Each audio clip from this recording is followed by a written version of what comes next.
Okay. So first I wanted to say welcome and thank you so much for coming. This is really exceptional and amazing that technology allows us to do this because we have people from all over the world that are going to be participating in this, and that is really exciting to me. Um, the crew that's coming together is from 4 different trainings, and as you can imagine, my understanding of the practice is, as yours continues to evolve, so does mine. And so although the general framework of the course is the same, what happens in each one is unique. And so hopefully we can tie together, and yeah, I can share a little bit of what came through for a greater understanding of the practice. And then, as you all know, my main incentive and main motivation is to support you guys in your script writing and the continuation of your opportunity to share this work. So I actually made a little outline that I'm going to follow because you guys know it's easy for me to get off the topic. So the first thing I want to do is just give you a little tour through Zoom, because although some of you guys have used it before, not everybody has. And so if you make Zoom a full screen on your computer, in the top right corner, there is an opportunity. You can either put it on a gallery view so we can see everybody's faces, or you can put it on a speaker view, which gives you, whoever the speaker is, their face would be the main one, and then you can scoot through everybody on the list on the side. So that makes it really easy. When you look across the bottom, you can see here, you have a notification, pardon me, in the top left corner that it's recording, so that you know that we're recording. If ever I'm not recording, please call me out. In the bottom here, there's a chat room, and I would like to use the chat room. And so if you open the chat and have it on the bottom, or on the side or wherever, because what you'll do in the chat is, as questions come up, you can type them in there in the moment, although I won't address them until later unless it's really easy. And then the other thing that will happen is, if there's like a key, I like to think of them as keys, something that is causing an aha moment, or a or a light bulb moment, just write down that there's a key. And if there's something that you want to add and it's not a question, also write it in there. And then that way, what we're going to do is, after each session, I'm going to give you the agenda, and then I will add some meeting notes to it, as well as little clips from the manual and little addendums, would that be the right word? That I just add into the curriculum material. So that's the logistics of it. And then after each meeting, my computer takes a minute to process the Zoom file. But then what I'll do is I'll load it onto our drive, and Nadia gave you in that email a link to our shared drive. And so I'll put the meetings in there. And I'm not sure if it's possible because of the size of them, but I might also add them to our Facebook group. For everybody who hasn't, oops, that's not what I want to do. For anybody who hasn't done so yet, please do join the Facebook group, so that we have this place that we're all connected. I think the Facebook group will come in super handy. I just put it in the chat room if you want to go join right now. Once everybody's in, then I'll make it secret so nobody can see the group. But I think that the Facebook group, because I'll be going in there at least once a day to answer any questions, or anything that comes up through there. And that way you're not waiting till the next meeting if something comes up. If when you're writing your script you have something really simple that you want to pop in there, go ahead. And that way it's also done publicly, because a lot of times what I noticed was the same question was coming up again and again and again. So rather than me answering the same question 15 times, we'll just put it in the chat place. You can stay caught up with what's in there, and it'll just make it more efficient. Plus, questions are the source of learning, and the source of expansion, and the source of where we pull information through. And so when you ask a question, it's like the best learners ask the best questions, the best students ask the best questions, the best teachers ask the best questions. And it's not always necessarily about finding the answer, but the conversation that comes from the question. And so it can be anything from a deeply philosophical question to something, really, is this really a pair of opposites? You know what I mean? Okay. And then as far as the coursework goes, what we're going to do is put everybody who registered into a group of 4.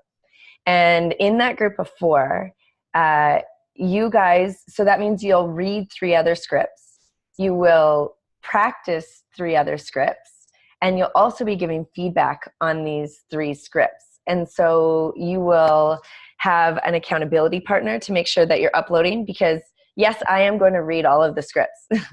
Yes, I am. I've booked my schedule clean and open over this time so that I can read every single script. However, having some peer pressure will help you make sure that you get those scripts submitted on time. And also, the art of giving feedback is a really important piece, as I know that a lot of you guys are teaching in a multitude of different ways, including trainings or workshops. And so the piece on feedback is as much of a valuable learning as the script writing itself. And so I want to develop that within this course as well. And so those dates that they're in the email, they'll be sent out to you every single time. I hope that you can put them in your calendar. They'll get posted all over the place, but it's really simple. We meet on Thursdays, homework's due by Tuesdays. We'll meet on Thursday, homework's due by Tuesday. So you've got some time to do the work, and then they're in there so that I have time to go in and do my work with your work before I come back to the meeting. So the deadlines are super key for the highest success of this course.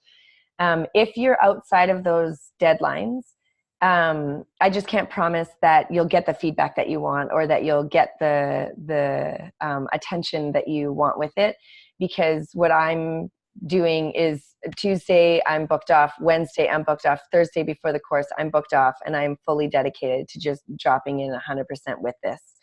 And so having said that, if you're done before Tuesday and you post before Tuesday, let me know, and then I can get going on my side of it earlier, and you can get a head start on that feedback as well. Okay, can we all agree? Maybe give me a thumbs up or a yeah in the chat room to let me know that you're there, you're in. Okay, great, thank you. Okay.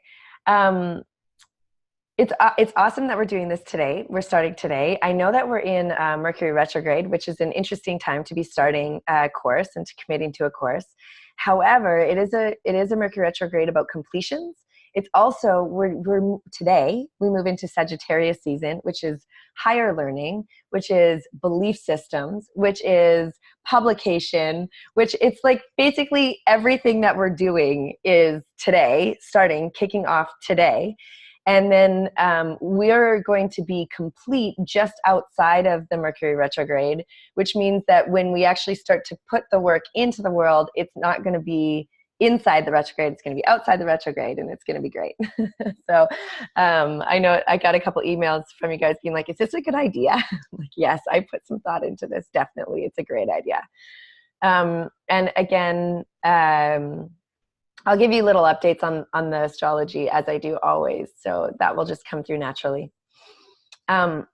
Okay, one of the really big topics that I want to bring through this course, honestly, this is the biggest topic that I want to bring through the course, is our own creativity. And so when we do, okay, 2 things. We're working with a practice that is ancient, that is steeped in lineage, in tradition. And when we honor the lineage, when we honor the tradition, when we honor the who knows how many teachers, guides, gurus, sages, saints have been refining and fine-tuning this template for us to work in, there is a lot of power to sticking with the template. And that is something that is actually quite easy to honor, right? We've got it. And again, I'll give you all of this in this follow-up email. But the template itself, where we're going through the koshas, is time-tested and true. When we then start to work inside of it, our creativity is what makes it modern, and what makes it unique, and what makes it stylized into your unique expression and your unique way of being. And that means using your own language, using your own imagery, your own life experience, your own perception, your own feelings of what's important to, I'll just say, clean up, for lack of a better way of describing it, in our psyche. And one of the pieces of feedback that I received from Insight Timer, because I know that actually quite a few of you guys have submitted courses or a script into, or a recording into Insight Timer. I just went back and forth with my contact there, and she was like, I could tell that it was your student submitting, because it's a lot like your script, your work. And she's encouraging me to encourage you to really work with refining and defining your own language that goes in and fills the template.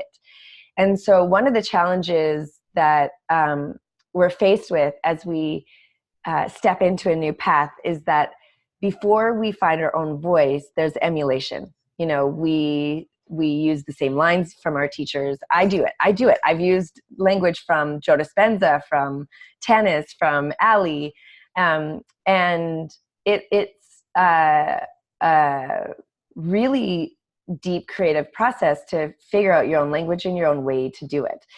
And so some of the recordings that have been submitted to Insight Timer that haven't been published, it's not that they're not good quality, it's that it's a little bit too much like the teacher that took you there before.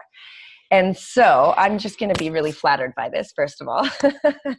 And at the same time, I really want to encourage you to find your own way and your own language to still honor the template.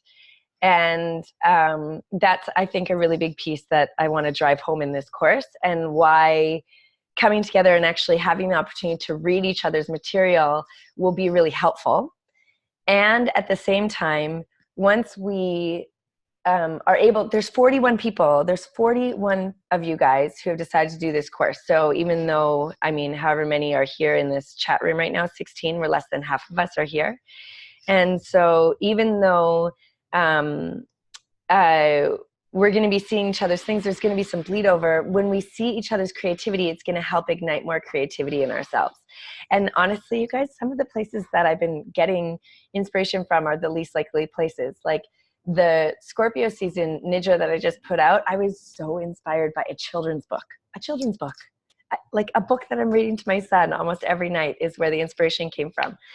And so I'm not pretending to say that I'm not using other people's language.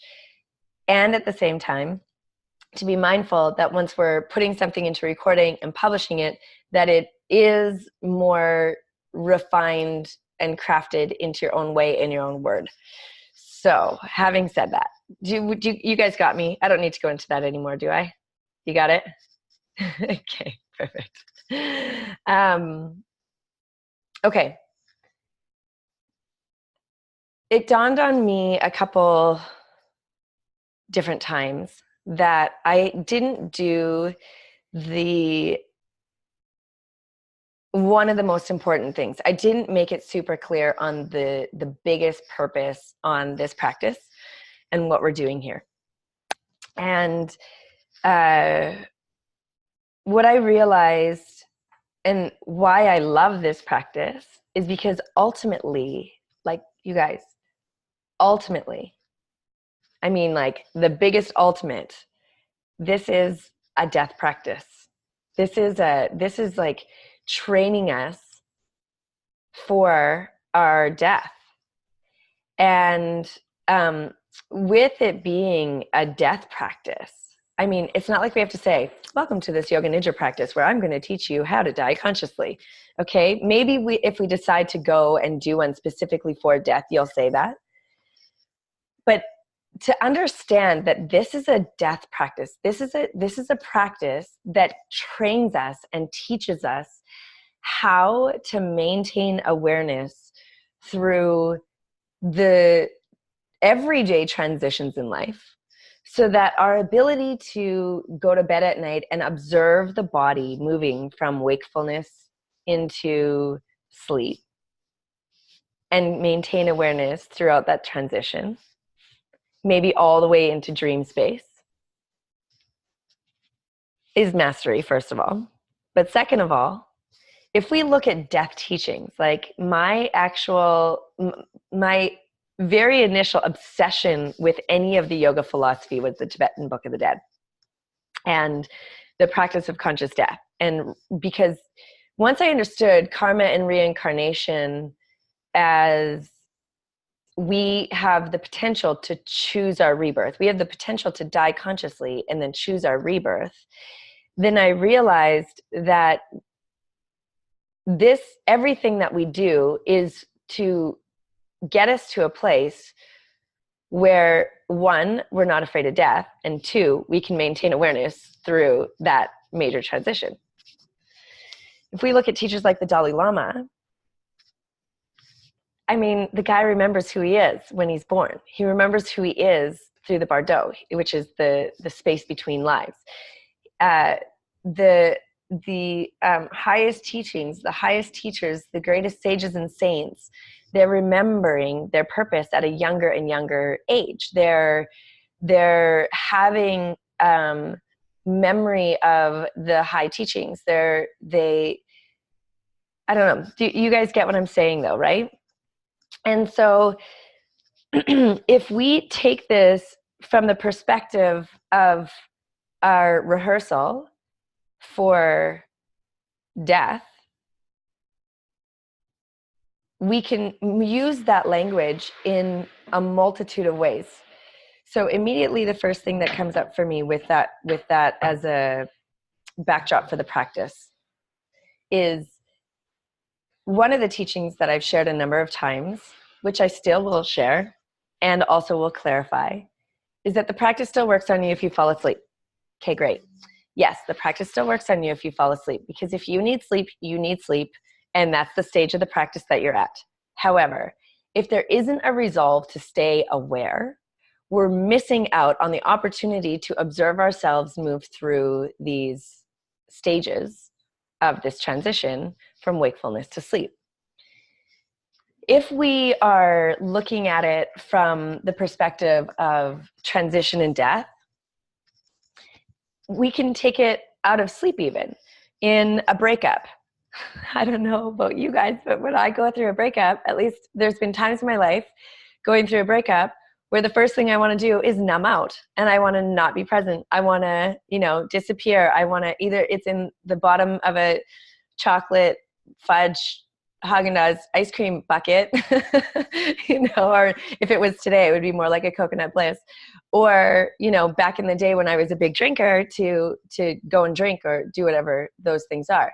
And if we look at the general population, that's more the level that we're helping people with: job transition, family dynamic change, relationship changes, loss, whether it's a pet or an animal or a job or a dream. If we are moving cities, if we are, in partnership, how many partners move for their other partner's job, or how many times are we faced eventually where one of our parents is dying and we have to go and change cities so we can be the caregiver. And so it's these transitions in life where life gets really real. And that then opens up a huge can of worms and a huge Pandora's box of themes and topics and areas of life that we can start to focus the practice around as far as transition. And the ability to stay present in any type of transition becomes one of the primary motivators for the practice. Okay. The other major, major why for this practice is to untether ourselves from our conditioning. And so this is part of the death process. However, it's because we know that death is coming, it's what we do to become more alive and live our life more fully. And this is one of the reasons why death contemplations and death teachings are so exciting and interesting to me, is because now we recognize that within our life, we are born into certain circumstances, certain conditions, certain programs, whether this is ancestral belief systems, the ancestral programming that is actually embedded in our DNA, whether this is the inheritance of the nervous system of your primary caregivers, or the inheritance of the emotional embodiments and reactions of your primary caregivers, or geez, I mean, birth order. Birth order. Were you born in Saskatchewan or India or China or LA or wherever? Those are their conditions and circumstances that then become part of what we strive to unbond ourselves, to free ourselves of, to become a more liberated and free spirit in the world. And if the word free spirit isn't something that you're striving for, take it out of how it's used in pop culture and more of like your personal freedom, like your spirit's personal freedom, the ability of your spirit and your soul to come through you and express through you more freely, so that you can be the most you that you've ever meant to, like that you're meant to be. And so if we also look at the practice from the perspective of untethering ourselves from the conditions, and I didn't say it, but I'm going to say it, our natal chart, the moment that we're born, the imprints of the electromagnetic field into your nervous system and your endocrine system and your organs at that moment of birth, that is one of our first conditions. If we look at, some of those psychological terms of nurture versus nature, the what we see in the birth chart is it's one of our first natures, which is one of the reasons why we are different from our parents and we are different from our birth families. But all these things are clues of stuff that we can free ourselves from. Okay. Now with that, the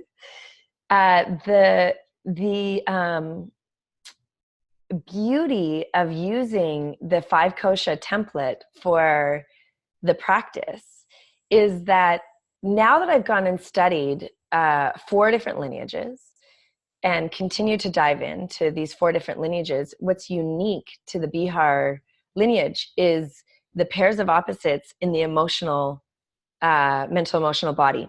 When I went and studied with Rod Stryker, he doesn't pay attention to that side of the practice at all. There were people that asked him about it, and he was like, that's just part of the process. That's not actually the state of Yoga Nidra. And he was really keen on defining the difference between the process and the practices that get us to then the state of Yoga Nidra. And I wrote about it a little bit in the manual. And it's beautiful what he's doing with just going purely into the state. What I find to be relevant to today's world is that we have emotional hangups. We have emotional programming. And when we go into the practice and clean that side up and liberate our emotional embodiment, then we are more free in the emotional world, which then liberates the spirit. But I'm going to go deeper into that next week. Okay.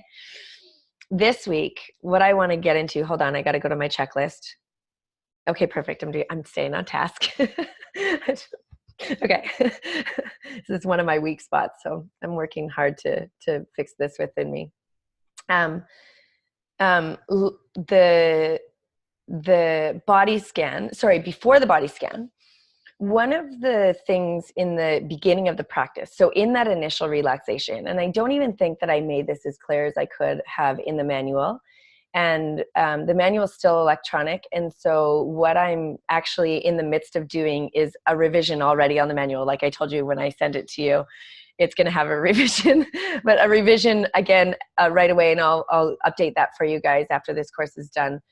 as it all comes up, and I get to do another revision based off what we go through in this course together, is that in the initial relaxation, if one of the main aims or intentions or goals is to create safety in some way. Now, this is coming from more somatic work, trauma healing work, understanding through the nervous system that if somehow, whatever that is, and I've been doing it, and I just don't know if I made it clear from a script writing perspective, is to set the initiation of the practice up so that safety is obvious. Safety is obvious. So some of the more obvious examples that I've used that I think I've used in every course is to set yourself up either into a cocoon, like visualize a cocoon, or visualize, sometimes I'll say like a healing chamber, or maybe like a geodesic dome or something like this around you. So it is implied safety. What I've heard and haven't done personally is, this makes me think of Happy Gilmore, but go to your happy place. Go to your happy place. So it can be more non-specific, but you're getting people to put themselves into a safe or happy place for themselves. But to set up that safety, that sense of safety, it's one of the key factors for the nervous system and the endocrine system to initiate the calming down. Now, another thing that I picked up on this is with Rod Stryker's work, and if you've been doing the Astro Nidras, you've heard this, is the diaphragm, and also in the later courses of this summer and fall, is the diaphragmatic breath at the beginning. And so not a 3-part breath, but actually just breathing into your belly, even 3 conscious breaths into your belly or something like this, to make sure that the diaphragm is on and working. Because when the diaphragm is part of the breath experience, it signals the parasympathetic nervous system, which implies safety. And I'm going to actually go into the chat for a second because it's super relevant. So do you need to say the word safety or just imply it with your choice of words? Yeah, just imply it with your choice of words. You can say it if you want. It's not necessarily so.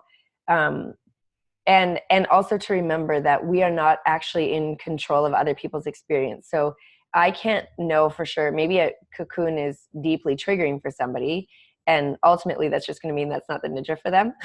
But the intention and the visualization or the words or the practice are ones that create safety in the body. Yeah, definitely don't need to say safe, make it.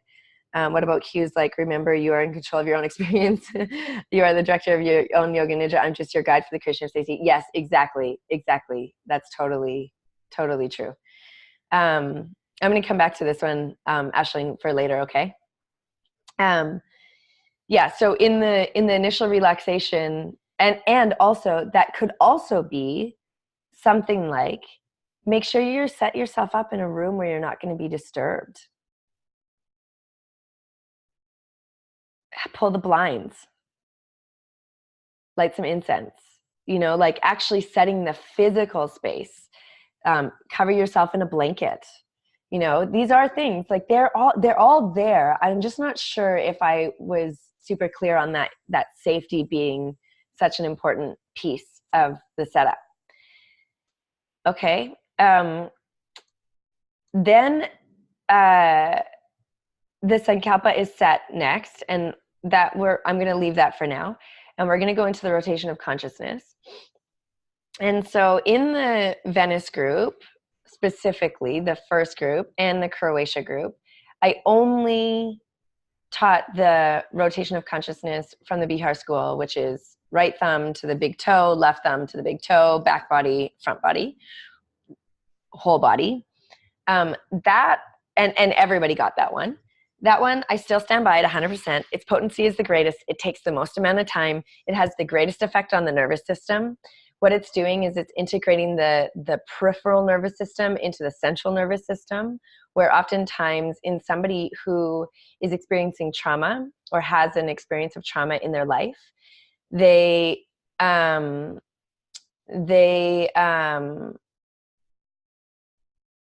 what happens with trauma is somebody will either get locked in their body somewhere, or they will jump out of their body. So they'll either be like not have access to their body at all, or they'll be trapped in a part of their body, which, you know, will manifest as pain oftentimes, or injury oftentimes. And so when we use that extended body scan, that is the strongest, most potent, most thorough, detailed body scan out there, because it's working with the gray matter of your brain and the integration of peripheral nervous system to central nervous system. And that means your entire nervous system gets washed. It gets washed, it gets rinsed, it gets integrated, and your nervous system comes into wholeness. It also will deeply pull you inward if somebody's trapped out of their body. And because the tension is moving through the body, if someone's stuck in the body, it starts to free that stuck energy. And so I still stand by that being the primary, most potent body scan. Now, the 61-point body scan, which is, it's called the Shava Yatra. I'll just write that in the chat room. But again, this is going to be in the notes I'm going to send out after the call. So the Shava Yatra, and right now the Himalayan Institute is claiming it as theirs. I haven't been able to go deeper into where it precedes that. What they talk about it as vital points, like vital nerve points in the body. And then I found a whole bunch of clues that led me down a whole bunch of wormholes, especially in Ayurveda. And that's actually where, in my initial email that I sent out to a bunch of you guys, where I was like, I was really disgusted with what I found in the ancient scripture of Ayurveda. Like, first of all, the references that I found are incorrect. I've been through full text, cover to cover, and there is no reference back to the 61 point in the references that were noted on Yoga International website as like a fairly valuable, accurate website. It's incorrect from there. Then there was a teacher that suggested that there were Marmot points. And so I went and found a Marmot point map, and that's also not true. So it's not from that. And I'm sure there is a really strong why. However, Swami Rama, who is the Swami that the Himalayan Institute is founded on, he never shared his why. This is a lineage that seeps in tradition, where you do what the Swami says, where you do what the Guru says. So you don't ask questions. If the Guru says do it, you do it. And so right now, that's where I'm currently submitting, this is what has been passed down, and the why is not actually, has not been illuminated. Now, having said that, you guys know me well enough to know that I'm not satisfied without a why. So it's driving me a little bit crazy. But at the same time, that's what makes the traditional teaching like that so potent, is that the question isn't there, that there's this blind faith or this deep understanding that because there's a deeper knowing from the Guru, that we trust the Guru's experience. Like they know something, or they've experienced something that we haven't. Now, with the Shava Yatra body scan, as taught by the Himalayan Institute, I put that in the manual. It's the 61 point. What they recommend doing is using it as an opportunity for mastery. And so the first 31 points, it's from third eye to heart, down the right arm, across the chest, down the left arm, down down into the heart space. And this is 31 points, and it's all written out for you guys. Is that before you're guiding this, or before you're teaching this, what you're actually doing is learning to self-guide the 31 points, so that you're learning to stay present through these 31 points. And then that presence actually activates what is being told to trust without having to know why within your body. And I've taken that practice on, and I do feel the why. And so as much as I can't tell you a why, I can tell you that if you go in and you self-guide this 31 points, you'll get a download. The message will come from within. And that, to me, does satisfy me. And then once you get the 31 points as a self-guided practice, then move to the 61 points where you're adding another 30 points. So then you're going down to the navel center, which is 2 inches below the navel, and then down the right leg, back up, and then down the left leg, back up, and then you return, and it ends back in the third eye again. And yeah, and so that self-guided practice is going to be the teacher itself. So rather than receiving the teachings from external, now I want you guys to really pick this up. If I'm guiding you, my voice is guiding you through the 61 points, you will have an experience with it. This is true. If Rod Stryker is guiding you, or if Swami Rama's voice is guiding you, yes, you will have an experience. If you are able to maintain presence and self-guide yourself, the teachings then quite literally are coming from within. There is no external source other than that the map was shown to you. You go in, you learn to maintain presence through your 61 points, and what gets activated from the inner world is nothing short of divine. And so before you're guiding it, do that. Does that make sense to you guys? Can we do that?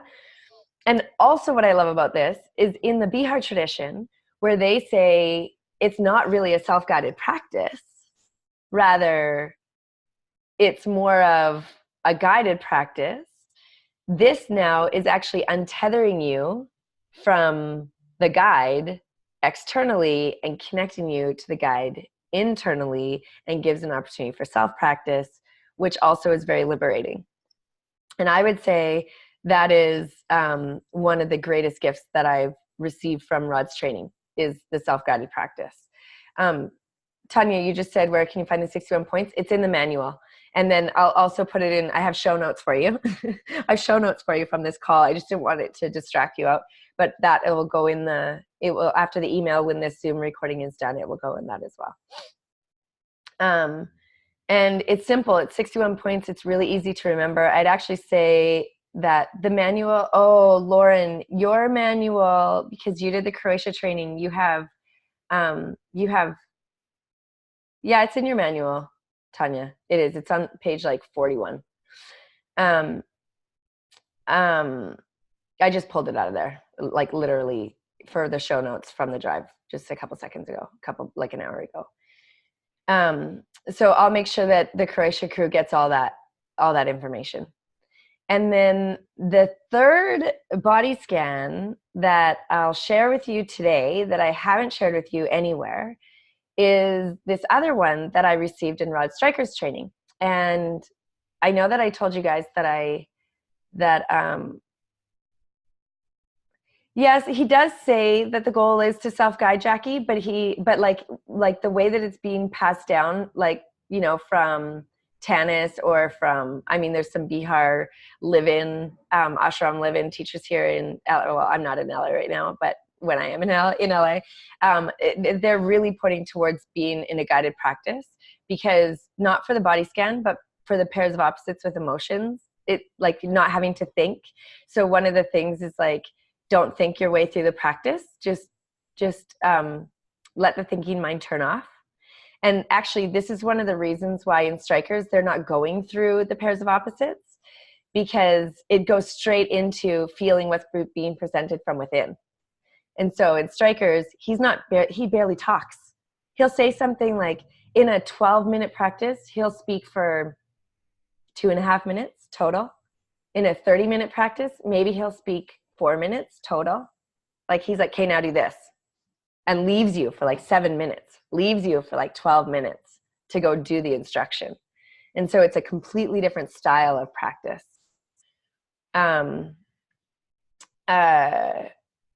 So yes, there is a goal for self-guidance in the Blue Book as well. And also it's completely different,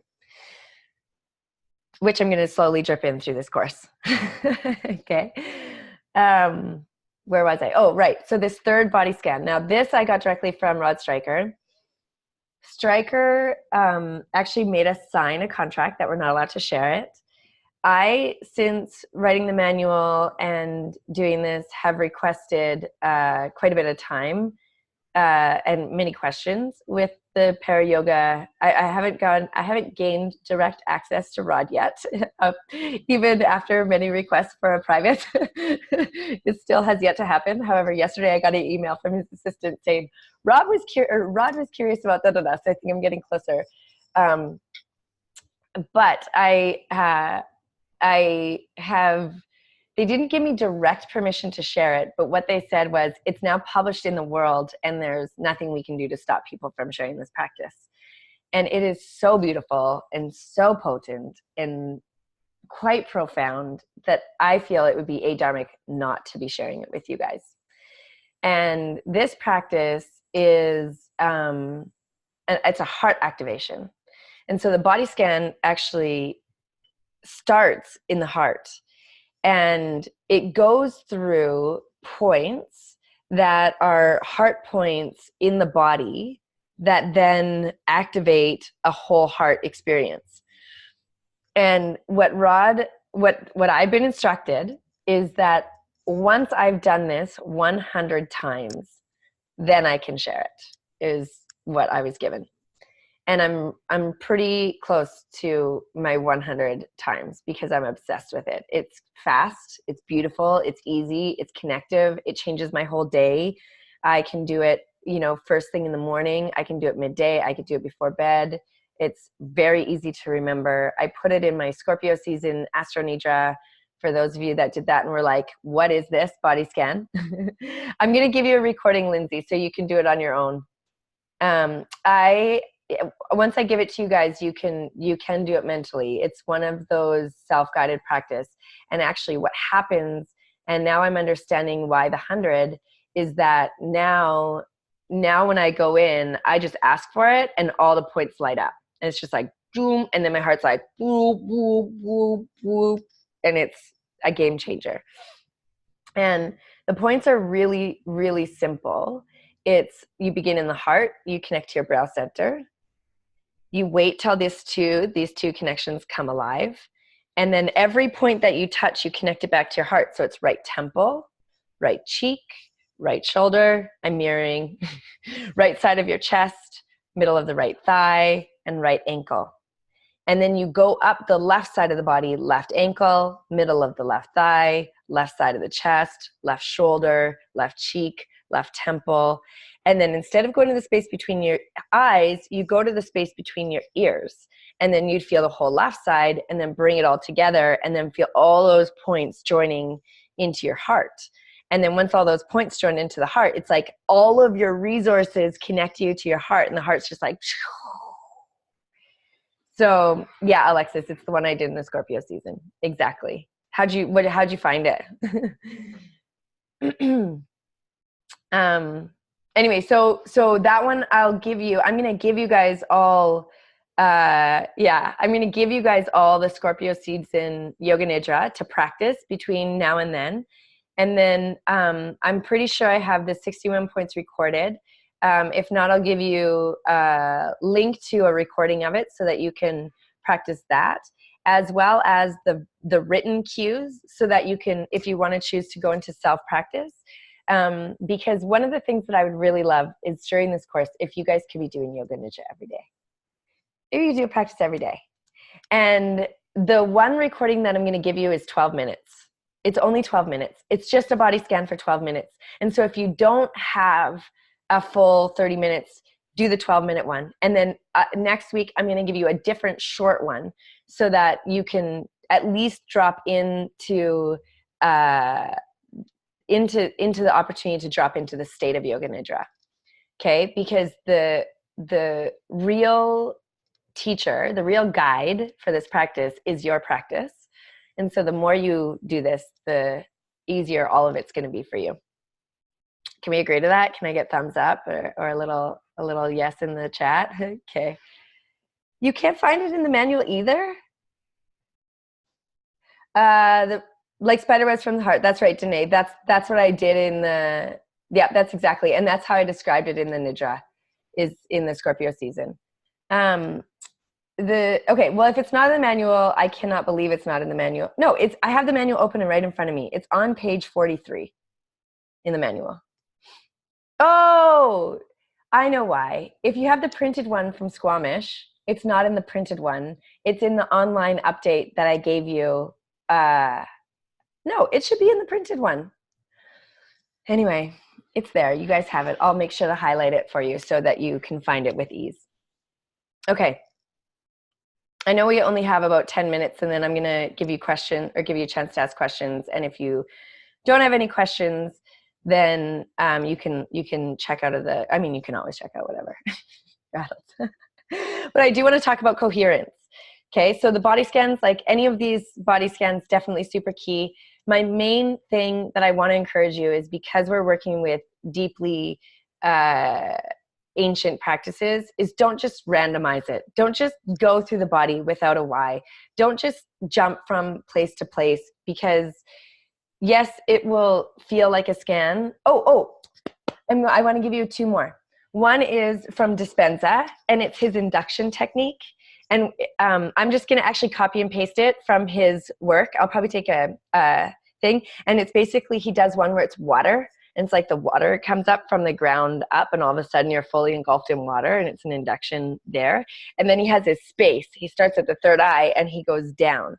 And this is also really deeply in line with Deepak Chopra and, oh my God. I can't believe I'm big. Wayne Dyer. Oh my God, I cannot believe I couldn't remember his name for a second. It's really in line with their body scan styles as well. So like from the head down and from the feet up. And so those are also super dope, and I'll make sure to give you that information as well. That way, there is more variation, there is more variety, there is ways to keep it fun and fresh and interesting, while also still deeply honoring what's tried, tested, and true. Okay, thumbs up, awesome. That's my main message. Okay. In the curriculum for today, I want to talk about coherence. The coherence is super important piece of the practice. In the full Bihar style body scan, you're going to get into a state of coherence. Almost guaranteed you will go into a state of coherence. That's one of the reasons why it is so potentiating. Now, another way to get into coherence is through the energetic body. In Dispenza's work, he talks about convergent and divergent focus. So the expansion and the contraction. In Rod Stryker's work, what he talks about, he doesn't call it coherence. He is not a science guy. If I brought any science in at all, he doesn't trust it. He's like, no, the modern yogi thinks that we need to innovate, and the tradition says we need to trust tradition, and the tradition says don't trust the modern yogi, and the modern yogi says don't trust the tradition, and I'm a traditionalist, was basically what he said. You guys know I'm happy to follow the science. So the convergent and divergent focus is Dispenza. What Rod Stryker is going is spacious awareness. And so in the manual, I talk about other things that you can do, spacious awareness. Now, you can do spacious awareness in a couple different ways. One thing that I loved is, and Stryker did this quite a bit, he didn't always do a body scan, first of all. And sometimes when he did a body scan, he would only do the 31 points. And so he would only go like third eye down to the heart, down one arm and down the other, and then back up to the third eye. And the cool part about that was that once he mapped those points, then he would say, become aware of the spacious awareness between these points. And because in the 61 points, it's joint focused, he gave cues like, feel your joints get heavy, and then as you feel your joints get heavy, it gives you another point of perception and awareness that lets you go into the spacious awareness within the body. And when you go into spacious awareness, then you start to attune to a coherent body map, nervous system map. So spacious awareness. Now, another thing that comes from the Desi Yoga Nidra tradition, the Amrit, is they talk a lot about spherical awareness. And so again, I set this up in the Scorpio season Nidra. And so I really hope that everybody does take the opportunity to do the Scorpio season Nidra. And I did it through the medicine wheel. And so I have you go to the east, and then we map the medicine wheel, and then the sky, and then the earth. And then I have you go into the heart as the center of the medicine wheel and be aware of all directions at the same time. So you get the spherical awareness. But you can set that up in a number of different ways. And so, yeah, the spherical, spacious awareness will create coherence in the nervous system. Now, it's funny because I use the metaphor of the medicine wheel in this, but if you were to, let's say, download Joe Dispenza's meditations online, which I can't gift you, but I can tell you where to find it, he'll have you go into the vast infinite space to one side, and then another side, and then another side, and then another side, and then he'll have you feel both sides at the same time. And already you're seeing how this is something that I've mapped into the Yoga Nidra practice, because he's also working this spacious awareness in a huge way. And Dispenza, this is the number one thing. And Dispenza is the guy that's doing the science on it. And so this spherical, spacious awareness is going to take you into a coherent state. Now, why this is important and why this is of like the highest importance as far as my understanding is because once you are coherent, and then you add an elevated emotion and sense for wholeness, you start to tune yourself to the frequency of source. And so if we're doing this because it's a death practice, what you're actually doing is training yourself to return home to source by going into spacious awareness with loving wholeness. If that's all the practice is, and this is one of the shorter practices that I'm going to be offering you, is just that. And I'm going to make the recording up. I'm hoping Insight Timer is backed up right now because they're going through major renovations. Insight Timer is backed up right now, but I'm hoping I can get it on Insight Timer, but I'll give it to you guys as soon as it's done in the editing bay. Is this short spherical awareness in the body scan with loving wholeness in it as a complete practice in under 10 minutes.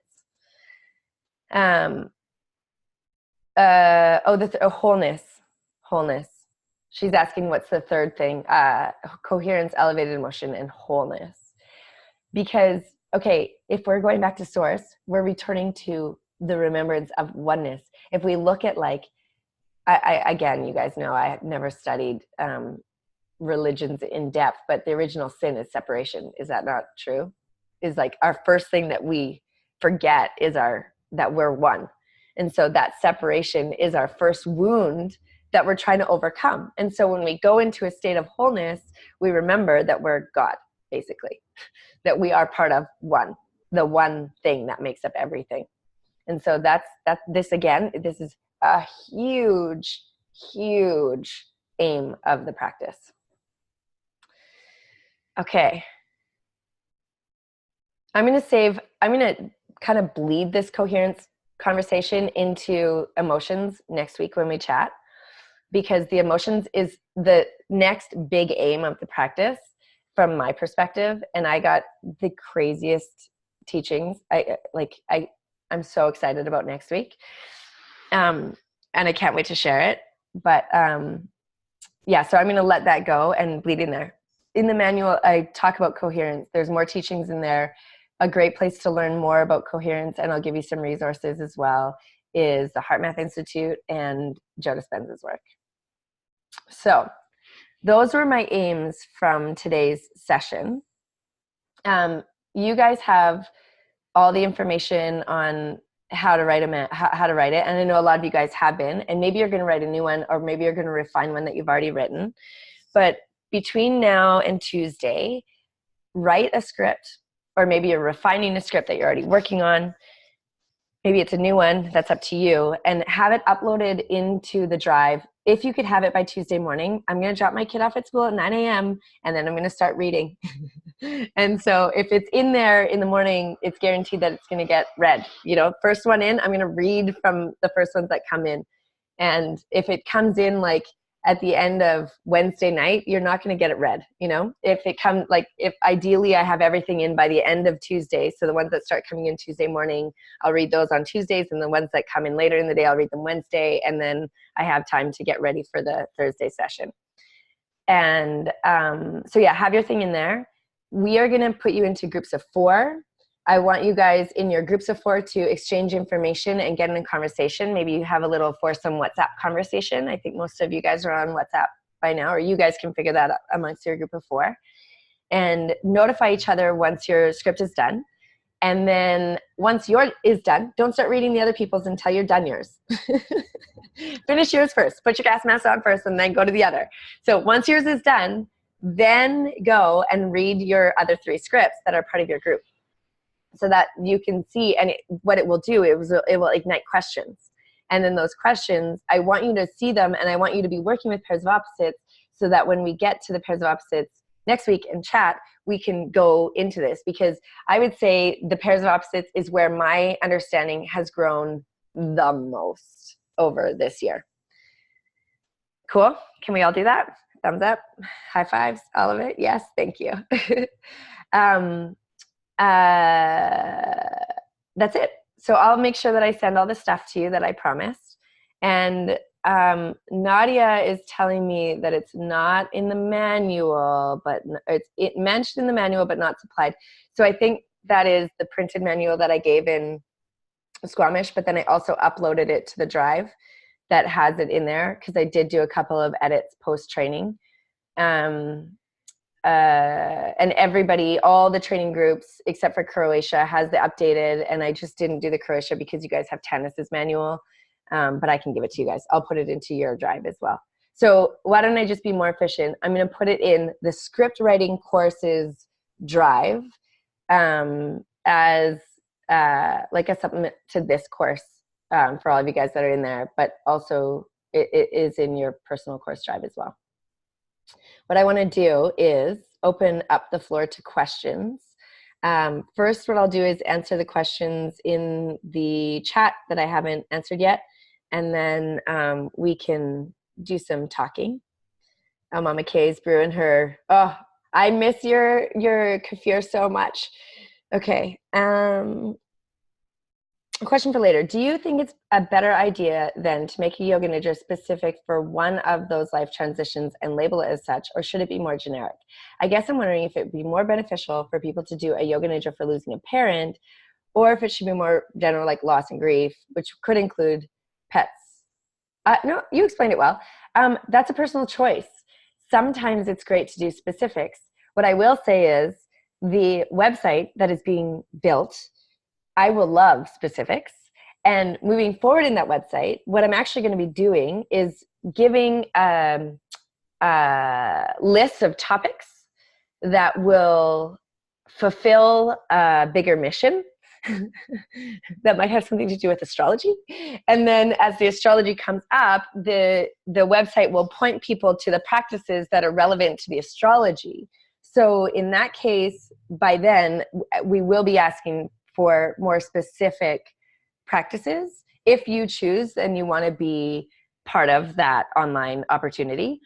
Now, if it's for yourself, I mean, you can decide. I think that when we look at from like a marketing perspective, specific niche market is appreciated by the user. You know, like from a consumer perspective, the specific themes are awesome, as are the non-specific. But for example, one of the projects that I'm working on, we've now officially decided we are speaking to the feminine. And that was a big decision because I really want to work with men. But for this specific project, we are going to be speaking to the feminine. That doesn't mean that guys aren't included. We're not saying women, we're saying the feminine. And so if you want to go into a general loss or grief, what you might want to do is study the stages of grief, or the stages of the dying process. Because there are experts that have highlighted, this is what happens. This is the grieving process. These are the emotions that you go through. And so you could potentially make like a series for grief. If you're at the stage where it's anger, here's your nidra. If you're at the stage where it's denial, here's the nidra. If you're at the stage of, here's the nidra, or you can decide. So again, that's a little bit personal. I addressed that. What is it? How does comfort tie into safety? Lauren, how does comfort tie into safety at this point? Oh, I should have answered that in the moment. If somebody feels safe, okay, from a therapeutic point of view, weighted blankets or sandbags or to be confined, or even raising a baby. When a baby's stressed out, if you swaddle them, you put them into a swaddle, it helps them calm down. If somebody, let's say, has a nervous system challenge that they're dealing with, whether it's autism or other nervous system challenges, what they actually do is they'll put them in compression. They'll put them under compression. And so a heavy blanket is actually, it tells the body that you're safe. So a sheet versus a blanket creates a different environment for safety. Comfort definitely ties into safety when you start to think about it, because if you're having to hold your body in any way, then you're not fully letting go and to surrender and relax. I love that your friend was in London. I think he had to do it via Skype because he didn't end up getting into the country. Do you do that? Scorpio chills. Oh, cool, Lauren. I love that you got chills from that description. Okay, yes, I addressed that. Okay, question about the Bihar scan. I know it's supposedly based on the homunculus motor sensory maps of the brain, but if you look at the motor sensory map, the starting point is actually the middle of the throat, and then it goes to the mouth and the face before going into the thumb. Would it be okay to start there, or should we start from the thumb exclusively? No, you can definitely start from there. You can definitely start from the middle of the throat and then go to the mouth and then the face before going to the thumb. That's correct. And actually, you know what? I think Sam Squires from Squamish training mentioned that Richard Miller starts at the mouth. And that's actually what he's doing, is he's going a little bit deeper into that body map. So yes, definitely. And I'm on holiday and I don't have the book with me, but I know if anybody does have it in iRest for trauma, there is a body scan in there that starts at the mouth. If somebody has that and takes a picture of it, we can load it into Drive for Now until I get home, which won't be till Sunday, so it won't be much use to you for your script writing. Any other questions, you guys, if you want to unmute yourself and go ahead and talk?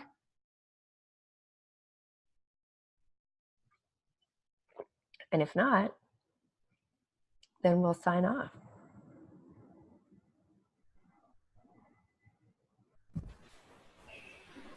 I have a question. Okay. Hi, Lindsay. Hi. Happy Thanksgiving, everyone. Yeah, thank you. Okay, how do you not focus on the one person that's fidgeting or snoring, or you can totally sense they're not into it? How do you not find it annoying when that happens? Close your eyes.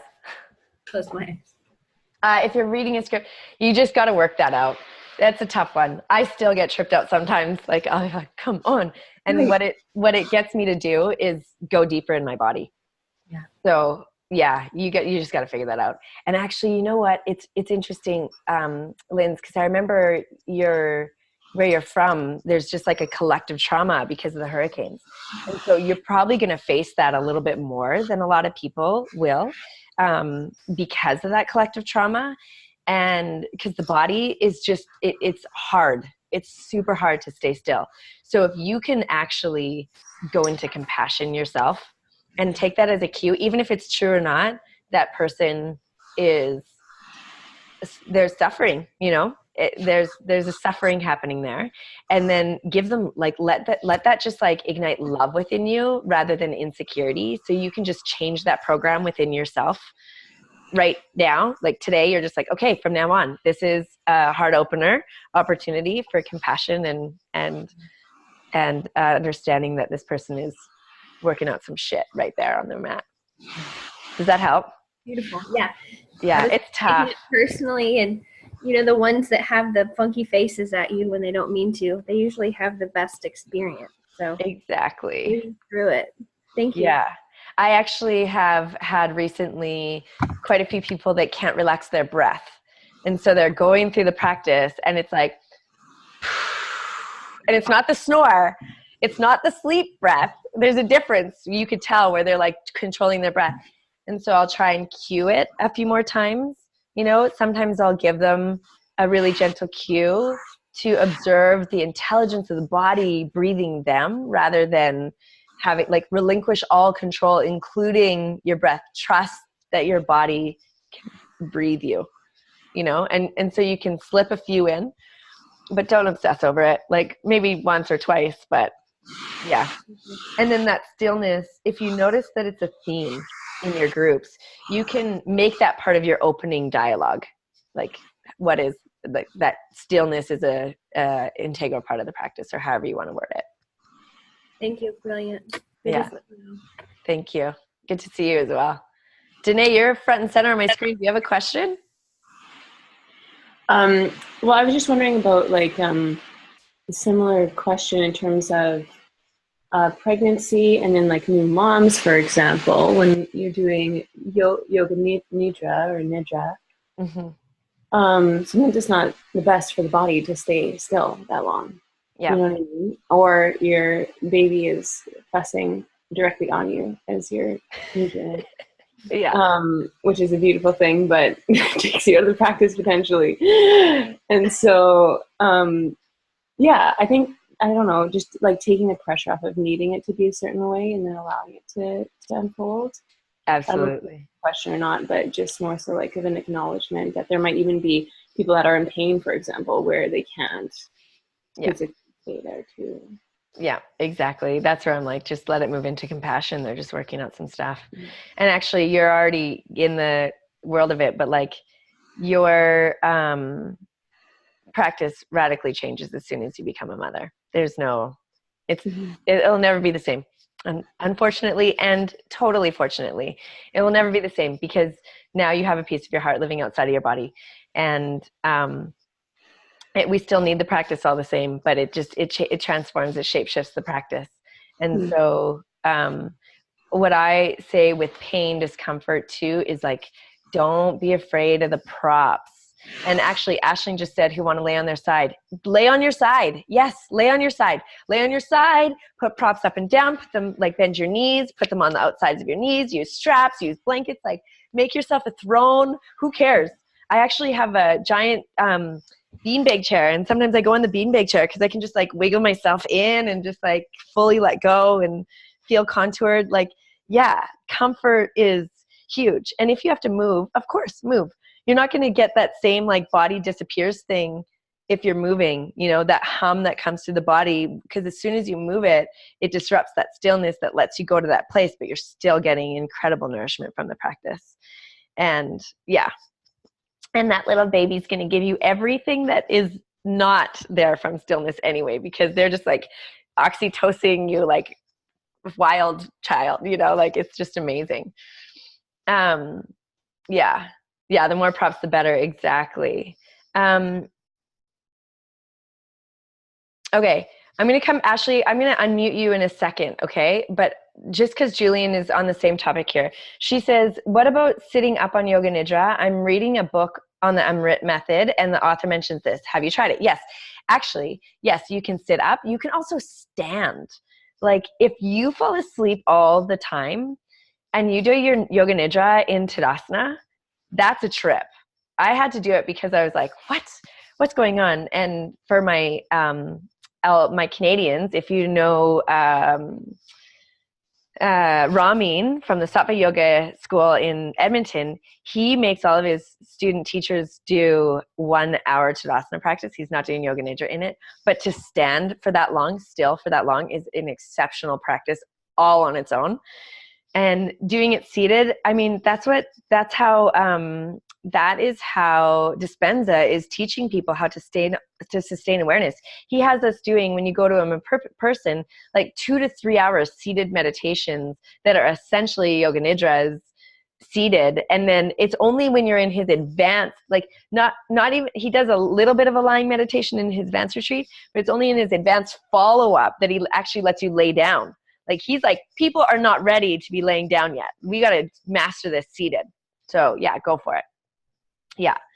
And then Ashley, are you ready? Because I can unmute you on my side. I see that you couldn't figure it out. I'm just going to do, or did that answer your question today? I kind of dive. Yeah. Okay. Okay, Aisling, you're unmuted. Oh, cool. Yeah. I just talk and it works. That's right. Okay, I've never done this before. Sorry. Yeah, I was wondering at the end. So I've how do you get people to wake up at the end? So I've queued the practices now complete, but my classes are going over because people don't want to get up, or I'll get them, to roll to their side and nobody's rolling, and then I'll queue it a second time, and then I'll say, like, use your breath as the anchor into the moment, feel your body come home. But like all of those cues, they're still like, I'm not going anywhere. Like, okay. What do you do? Okay, I have 2 questions for you. First, are you opening with, and now we begin the practice of Yoga Nidra? Yes. I know you did in the recording, but so that is kind of like in hypnosis. Nadia and I were talking about this, how in hypnosis, you start with a cue that the hypnosis is starting, and then you end the cue that the hypnosis is done. Yeah. And also, I didn't put a huge emphasis in earlier trainings, but that is something that's part of my wake up with the practice, is that we need to be doing that for sure. Second, you have a quieter and sweeter voice. Okay. And so it's perfect. I mean, I did your practice and I was like, damn, this is amazing. I loved it. And at the same time, when at the end, you're not changing your voice at all. Okay, that's a really good tip. That's a really good tip. You're not changing, at least you didn't in that one that I heard. And so because you're not changing your voice at all, if they've gone into quite a deep restful state, if they're in theta, if they're in their dreamland, then you actually have to like really work to pull them out. And so use grounding cues, but also let your voice like come back a little bit louder, or a bit more my voice. Yeah, that's exactly what I'll do, because I haven't been doing that because I was nervous. I didn't want to give them a jolt, when they're in there. So I'm trying to get them to come out. Yeah. Wake them up. Yeah. And okay. Danae's saying, could you also give the option at the end of the practice to either go into sleep or wake up? I would say yes on recordings. However, say that you're doing that at the beginning of the recording, so that, because if they're in a deep place and they have to be somewhere afterwards, and you give them option to keep sleeping, and then they keep sleeping, and then they're all of a sudden like, shit, I had a meeting. I was supposed to be at that meeting. Then that's not so good. So yes. And actually one of the para yoga nidra complete practice does go into sleep.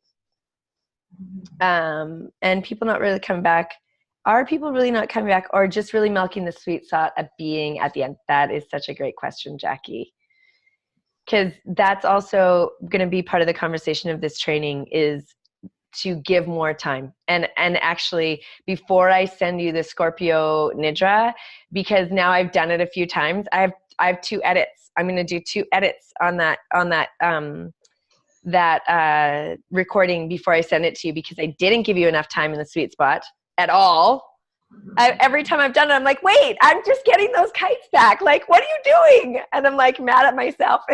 Not mad, but I'm like, okay, I'm going to do this nidra like 15 times just to pull all my kites in.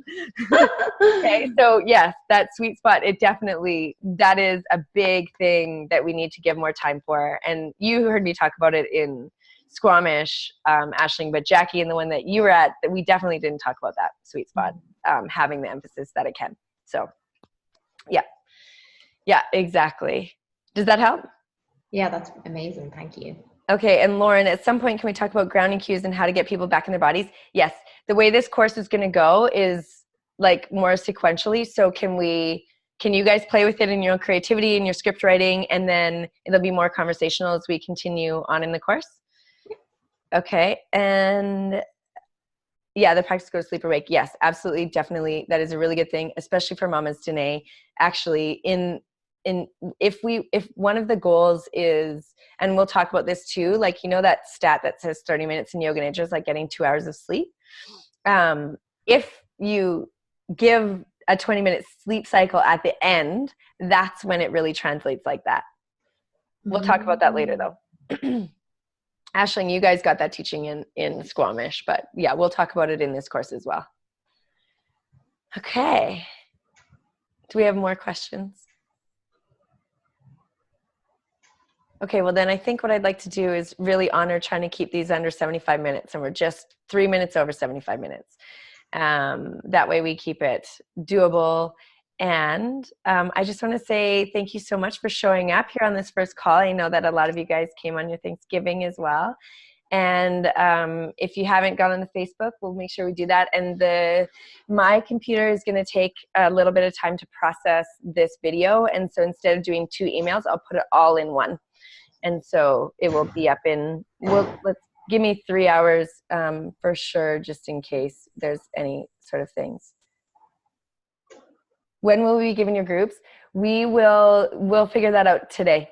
Yeah, I'll figure that out today, so you can find your people. And what I think I'll do is, once you're in your group, and I think what I'm going to do is actually mix you guys up from different trainings, if it works out that way. I might just do it really random, but I kind of want to do it in different trainings, because in the different trainings, you guys got different, depending on the questions being asked, you got different information. Yeah, and then you can meet new people from different places in the world too. And then sometimes within that group, you'll be able to answer some questions just based off of, I mean, every training was the same but different. Same but different. Anyway, thank you so much. And I can't wait to read your scripts and to see you all again next week. Oh, thank you. Okay. Bye, guys. Bye.